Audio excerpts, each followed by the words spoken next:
Business leaders from Tees Valley gathered at an event to hear the opinions of economic experts and listen to the budget live.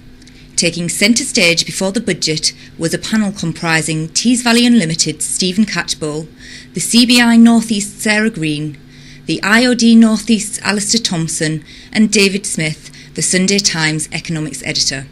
The event itself, I thought it was very, very good. There was a good crowd here. We had a good discussion beforehand, and I think people were genuinely interested listening to the budget. So it's nice to listen among other people because you can talk about it. You can talk about it with your contacts and colleagues. I think of the budget, it's not much room for the Chancellor to manoeuvre, but he's come up with some very interesting measures for business, interesting measures for housing and infrastructure. So I think again, when we see the detail, we can look much further into how that might help stimulate growth.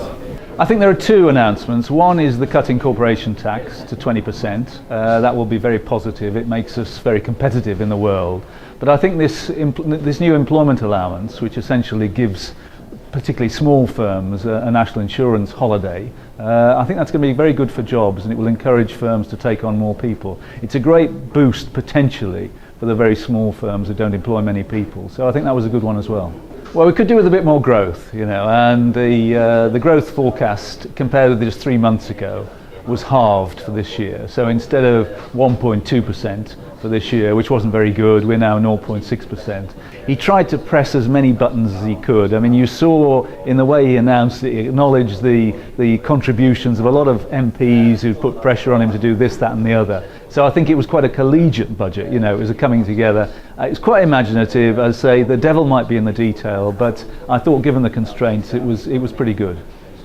I think Tees Valley, what strikes me about this area is that people don't think that the world owes them a living. It's an area with a lot of enterprise, a lot of potential. It's an area waiting to grow a little bit more strongly. It's got challenges, got plenty of challenges, needs more skills, needs more investment, but I think the potential is here.